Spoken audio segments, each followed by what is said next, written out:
Hello, everyone. My name is Alex, and I'm going to talk about serverless compute platforms on Kubernetes, and specifically on some experiments that we did or building such platforms for different kinds of workloads. And this work has been done in collaboration with some students in the Carnegie Mellon University, where I'm currently at. And it started when I was back in IBM Research in Israel. And so I'm going to start with, let's say, yet another attempt to define what serverless is, or at least in the context of this presentation. What do I mean by serverless? And then going more specifically to serverless compute, because there are serverless, nowadays serverless is applied to different areas, not just to compute. I'm going to try to distinguish between the role of function as a service in this space, which would hopefully also help us understand what other kinds of serverless platforms could make sense besides function as a service. And then I'm going to talk about a couple of use cases that we try to implement. One dealing with interactive computing, and hopefully we'll have time for a demo or at least screenshots. And the second use case is deep learning. So I guess the advantage of being the last is that we probably don't have anyone after this. So if folks are interested, we can go into in more detail. Because a presentation contains more details that I will be actually able to cover. And it is available online. So let's start with serverless. So there are lots of definitions and what serverless is or isn't. It is extremely popular, and there are kind of attempts to give it different definitions. So for me, in a nutshell, serverless is so it started with not managing servers, but to me, it's a kind of an example. So it doesn't have to be about not managing servers. It's more of not doing some tasks which distract the developers from developing their actual core business capabilities, which is typically writing code. And those tasks can be outsourced to someone else, which could be a cloud provider, could be an IT department, or if a person has multiple personalities, maybe the same person doing some other things. So it's essentially tightly related to separation of concerns and being able to outsource as much as possible to someone else. And the crucial part here is that to find this someone else who you can trust and they can actually do this well, and that and hopefully for them, this is their core business. To manage the infrastructure or to provide services that you are using in your application. So this is a bit broader, I think, than, for example, Lambda. But hopefully it will help us understand what other kind of solutions make sense in this space. So essentially, serverless is about being distraction-free and separation of concerns. So all of those are, so this is actually not new, right? So the separation of concerns and focusing on your business logic is something that is around for many, many years. So there are many iterations of the same approach. So why now serverless is so important, or specifically, let's say, Amazon Lambda, why it is so popular? So I think it's more related to the developer experience than to actual programming model. So that's right. So there are some innovations in the programming model space as well. But to me, this is essentially boils down to developer experience and efficiency and the maturity of those services that you could outsource to. So that's kind of a side note. But essentially, serverless is about writing code and doing someone else doing the things that you are less proficient in. So a couple of examples, which I'm sure that you're familiar with. So I'll start with non-compute example. So object store is considered considered a serverless offering because essentially you're just focusing on managing your data, and you couldn't care less what exactly the Amazon S3 operators are doing at the backend. So there are lots of distraction that you, as a developer, that you don't need to worry about. If we take microservices as another example, so here the core is to develop the actual services, interfaces, how they interact, and so on. And there are lots of other things that you prefer the platform to give you that you can just use and don't worry about. And this, of course, also includes things like DevOps, how you deploy things, how you manage versions, and so on. And the third example here is about event-driven or asynchronous workloads with things like Amazon Lambda. So once again, here the core is to build the actual event processing logic and to define what kind of triggers should trigger what kind of events, and maybe some workflow. And everything else, ideally, you should get from a platform that someone developed for you that is scalable, efficient, and so on. So this is serverless in general. Now, if we zoom into the compute space, what would be the core and the distraction elements if we're focusing on compute? So essentially, I think the most fundamental part is that a serverless compute platform hosts some code that the developer writes, kind of bring your own code approach. Then often, which I think makes sense, it is optimized for a particular kind of workloads or application patterns. So historically, it is often related to event-driven applications and their elasticity, scaling to 0, and so on.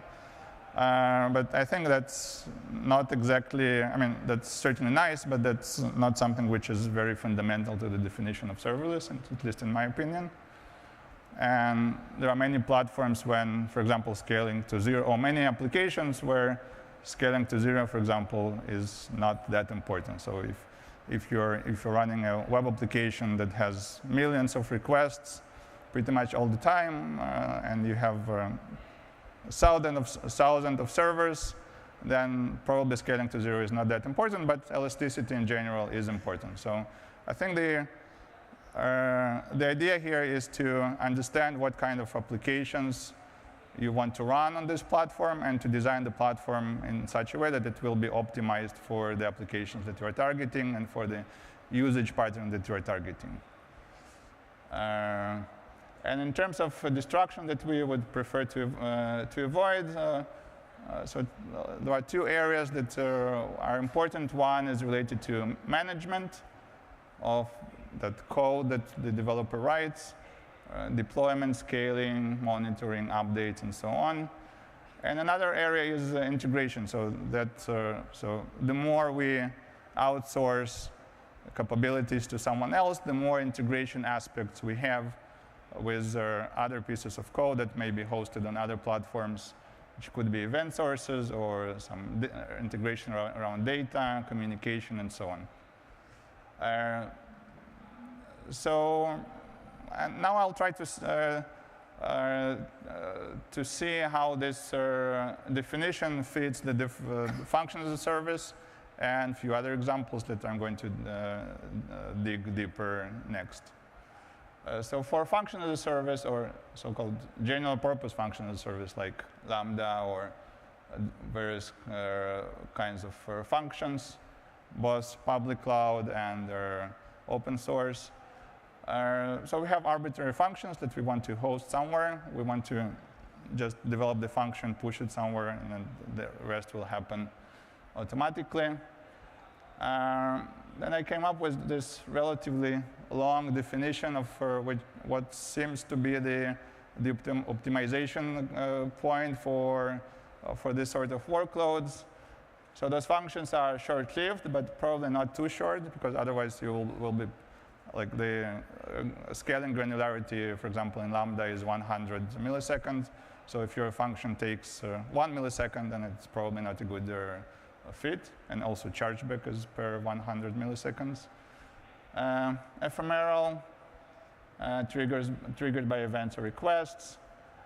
So scaling to 0 is related to, or elasticity and specifically scaling to 0 is related to the ability to accommodate a high variability of loads, including some idleness. So if you don't have idleness, then you probably don't care about scaling to 0, and so on.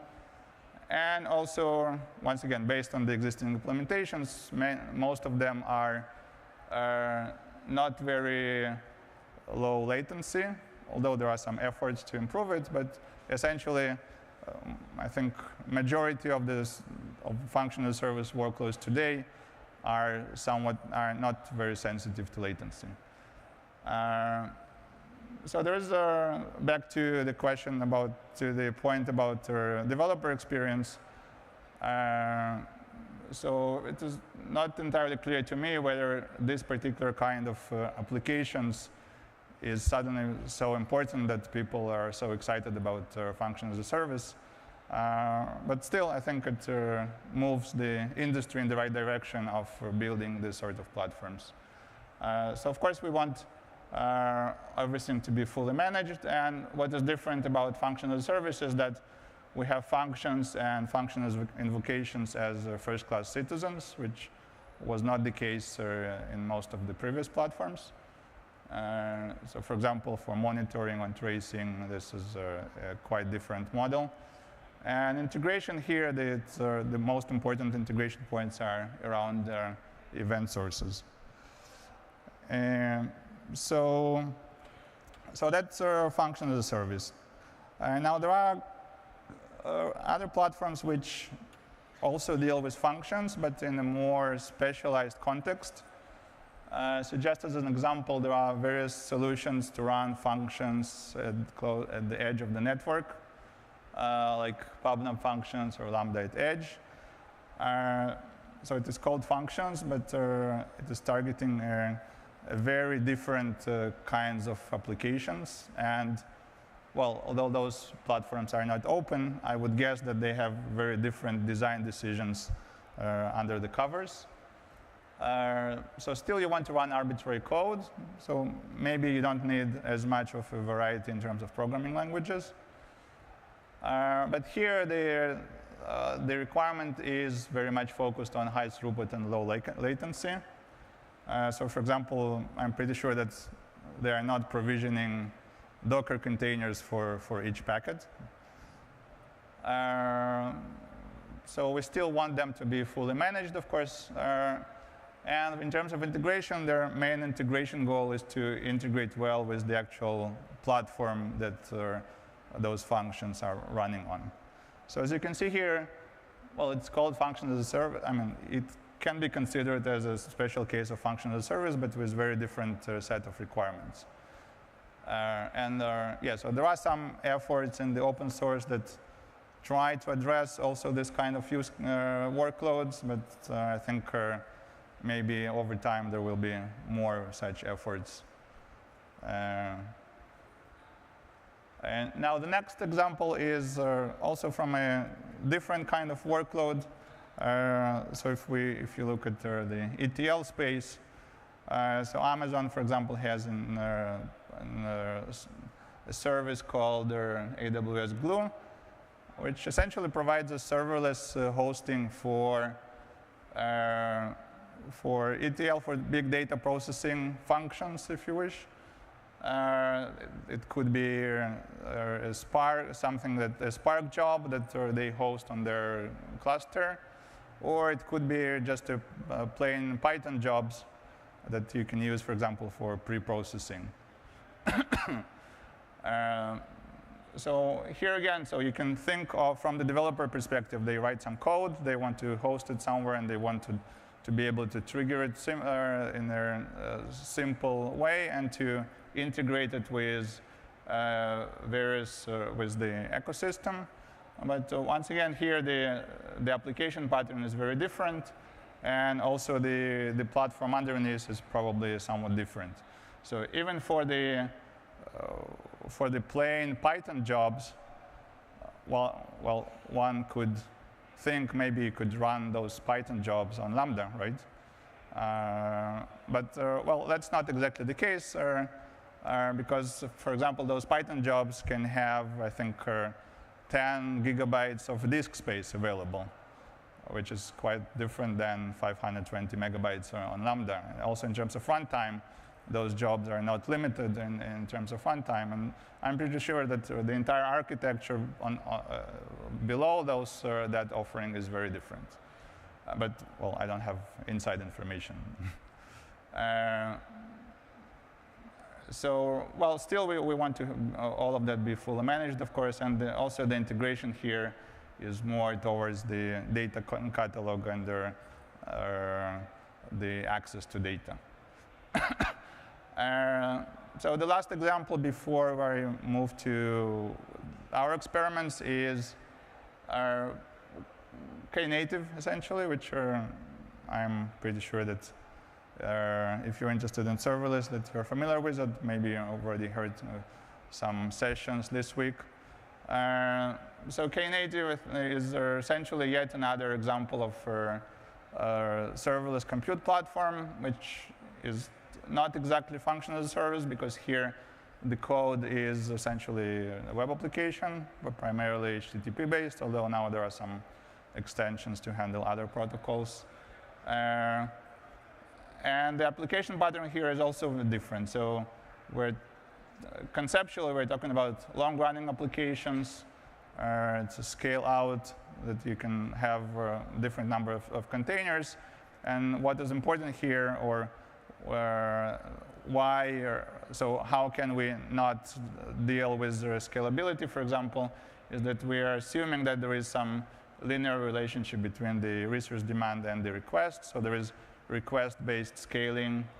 And with such model, it is typically a good fit for like traditional web applications, which are high throughput, low latency, so essentially the Knative takes out many of the distractions related to scaling, to build, and to ingesting data or events into the service, and leaves the developer to focus on. And also Knative takes care of upgrades, blue-green deployments, and so on. And the developer focuses on the actual logic.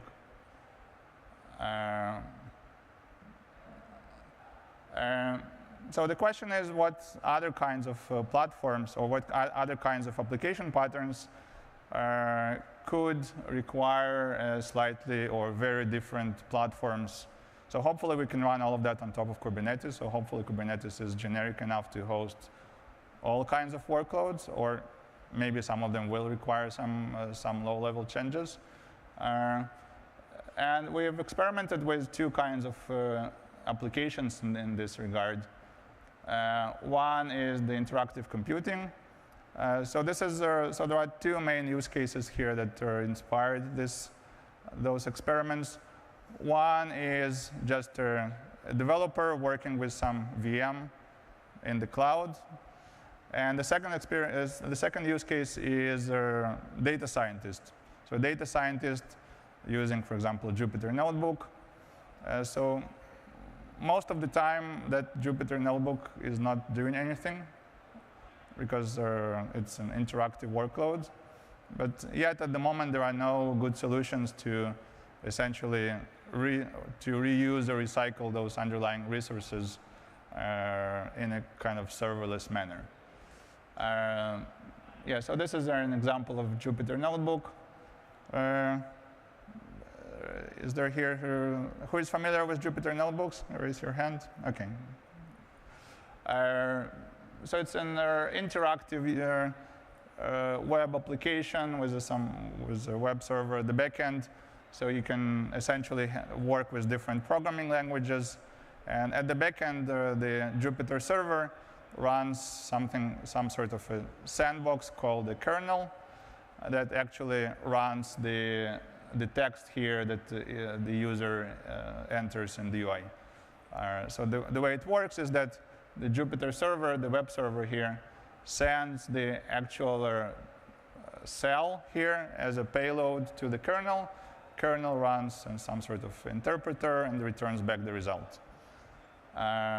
So what we tried to do and to see how we can decouple the architecture here so that the actual compute happens on a shared cluster using on-demand resources and not a long-running kernel. So kernel today is a long-running thing. And the question is, how can we make it more serverless or more elastic in a sense, or more or capable to scale to 0 in this case? Because here, unlike like web server, here we know exactly when the user needs those resources or doesn't need those resources, right? Because we control the entire experience here, and unless the user clicks the run button, we can know for sure that those resources are not needed. So there are two architectures in general. So one that leverages a Spark cluster at the backend, and this is not what we're targeting here, because maybe not everyone wants to write their programs using Spark. There are lots of general purpose libraries. So maybe a scale out is less applicable here, and maybe a model that could make sense here is actually scale up. So maybe it could make sense to allocate different amount of resources for a particular Python process as opposed to scaling to a cluster. And if one is just working with, for example, a Linux shell, it's somewhat similar. I hope you can see the similarity here. So trying to use the same definition here for this kind of platforms. So the code here are those cells or the actual command that the user enters.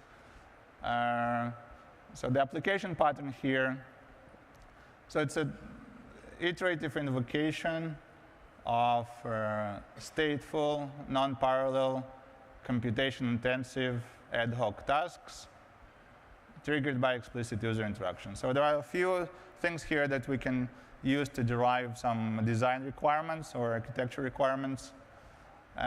One is related to iterative invocation of stateful tasks. So we probably want to persist the state across invocations efficiently, as opposed to, for example, every time retrieving data from S3 and then writing it back to S3. The second aspect here is related to non-parallel and computation intensive. As I mentioned, scale up could make sense here. This third is the ad hoc task, so that we probably want to consider sending the code as a payload as opposed to put it as part, like deliver it as part of some sort of CI/CD pipeline to image registry and so on. And the last one is, so because this is ad hoc and there is a user interaction here, it probably is important here to scale to 0 when idle. So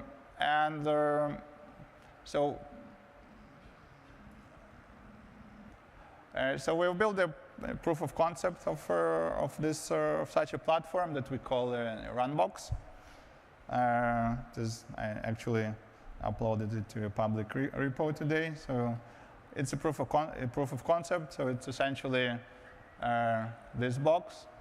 So looking at the architecture, so if this is the developer machine, so there is this Runbox proxy, which in this case, in our implementation, is just a Python script.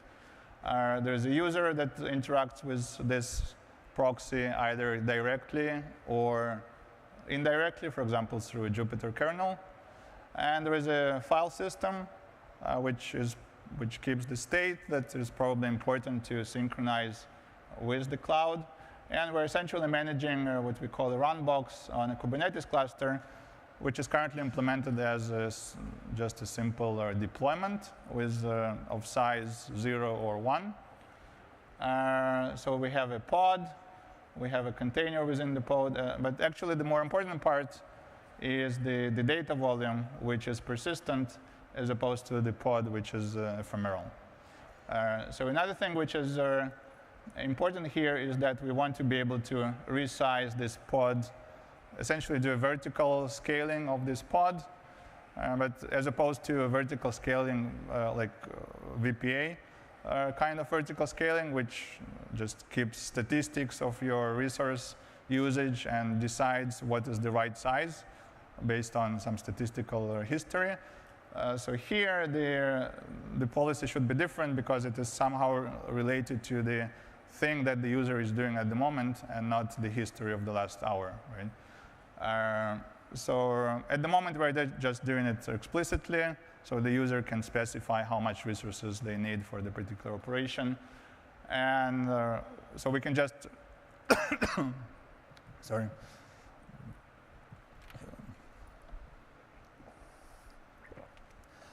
So we can just scale the deployment, or there is some ongoing work on in-place pod vertical scaling, which is actually could be very useful here because it would do the vertical scaling more efficiently. And we actually managed to integrate the two, and indeed it works faster than the regular scaling, naturally. And there is also a controller, which, well, we haven't implemented yet, but conceptually, the controller could decide when to scale those individual pods and run boxes based on some policy, for example, based on available capacity and so on. So let's see a couple of screenshots. I'm not sure we have time for actual live demo. So, once we create the run box, so we can specify an image that will be running in the actual worker container. So what happens under the covers is we just essentially use kubectl create to create a deployment and the pod within the deployment. And of course, there is also a replica set in between. There is the actual worker container and the sidecar that we're using for our purposes. And we can just run commands there as if it was like SSH, for example. And the difference here is that that pod is ephemeral, so it can disappear and come back live based on the policy, based on some specific triggers, and this is transparent to the user. So the next thing that we implemented was the file system synchronization. So we can say, OK, before I'm running this ls command, I would like to synchronize the folder here to the remote volume. So at the moment, we're using the sidecar container with the Unison tool to do it. But it could be nice if Kubernetes could support something like that natively, like remote access to data, to volumes. And the next thing is what I mentioned before. We can actually use the kubectl to scale that deployment to 0.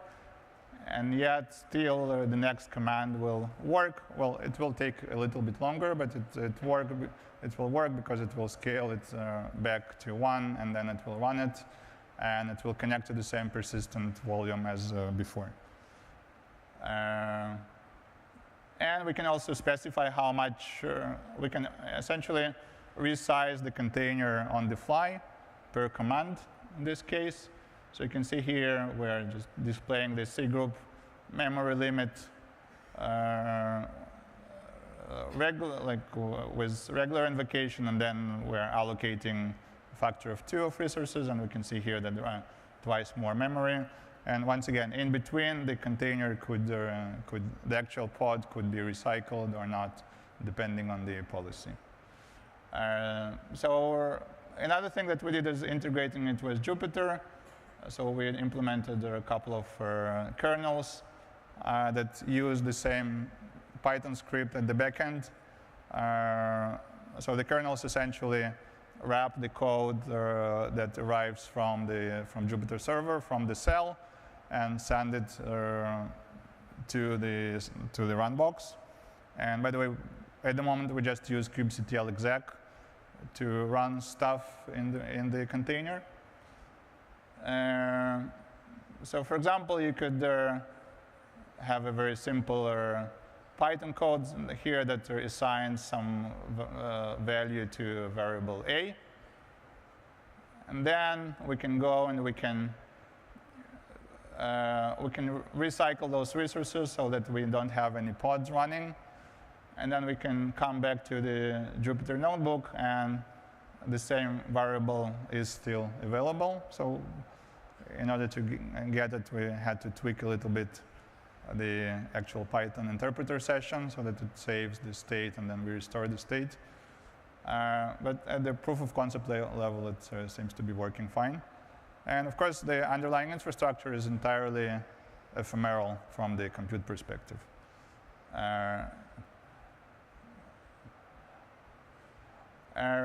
And here there is an example related to resource allocation. So there is a little bit more complicated computation here of some combinations of letters. So here, apparently, there are not enough resources to do it. And then if we resize it to 4 times more resources, then we can see that it actually works. So of course, in real life, it might be nice if this exact factor could be somehow computed automatically. But at the moment, even just letting the developer to specify it per cell in this case sounds like useful. So there are some more details on the architecture here, which I think I'll skip. And so maybe just very briefly on the deep learning use case. So this is very different. So there is lots of research on how to do deep learning. It is useful in lots of different applications. There's the model training, model inference, and all of that is very resource intensive. And there are lots of new algorithms, new frameworks. And so the question is, this is an example application. And we want to focus on the classification side, so which is a kind of well-behaving web application in nature. And we were trying to use Knative to implement it in a kind of serverless manner, but we encountered some issues. So specifically, the 2 issues that we encountered were around the ability to use GPUs, which is not something which is trivial, or just not enabled. And another issue was around the actual persistency of the deep learning model that is needed for classification, which is essentially the cold start. So the cold start of the containers in this case is about 20 seconds or even more.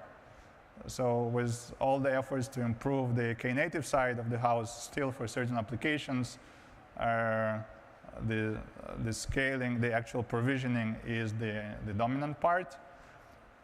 So what we did, I'm skipping this, just going to the architecture.